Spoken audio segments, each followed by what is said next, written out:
চলতি বছর ফেব্রুয়ারির শুরুতেই জিকে সেচ প্রকল্পের ক্যানালে পানি সরবরাহ শুরু হয়। পদ্মা নদী থেকে দুটি পাম্পের মাধ্যমে তোলা পানিতে এখন চুয়াডাঙ্গার ক্যানালগুলো কানায় কানায় পূর্ণ। সময়মতো পানি পেয়ে বড় মৌসুমে জমিতে সেচ দিতে শুরু করেছেন কৃষকরা। পানি উন্নয়ন বোর্ড জানায়, সদর ও আলমডাঙ্গা উপজেলায় জিকে ক্যানালের আওতায় রয়েছে ৪১ কিলোমিটার প্রধান খাল, ৭৫ কিলোমিটার সেকেন্ডারি খাল, ২৬৩ কিলোমিটার টার্সিয়ারি খাল এবং ২০ কিলোমিটার মাঠ নালা।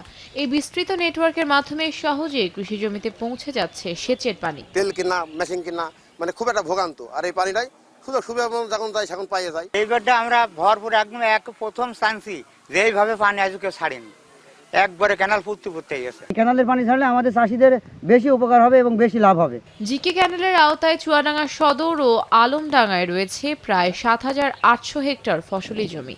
এর মধ্যে শত শত হেক্টর বোরো ধানের জমিতে ইতোমধ্যেই ক্যানালের পানি ব্যবহার হচ্ছে। এতে ডিজেল ও শ্যালো মেশিনের অতিরিক্ত খরচ থেকে মুক্তি পেয়েছেন কৃষকরা। ১১৫৫ হেক্টর জমি যেটি সেচের মধ্যে আসছে। জিকে ক্যানেলের যে পানিটা আসলে যথাসময়ে দিতে পারলে আমার মনে হয় যে তাদের যে বোরোর এরিয়াটা এটি আরো বাড়ানো সম্ভব। হেরামারস্তা পাম্প হাউসে 2টি পাম্প চলমান রয়েছে। আমরা সেচখালে পর্যাপ্ত পরিমাণ পানি সাপ্লাই দিতে পেরেছি এবং কৃষকের জমিতেও পানি পৌঁছে যাচ্ছে। আমরা আশা করছি এই সেচ কার্যক্রম অব্যাহত থাকবে। এই মৌসুমে দুটি উপজেলার প্রায় ৬,৫০০ কৃষক জিকে ক্যানেলের আওতায় সেচ সুবিধা নিচ্ছেন। সময়মতো পানি সরবরাহ অব্যাহত থাকলে উৎপাদন বাড়ার পাশাপাশি কৃষকদের আর্থিক সাশ্রয় বাড়বে বলে আশা সংশ্লিষ্টদের। এখন চুয়াডাঙ্গা।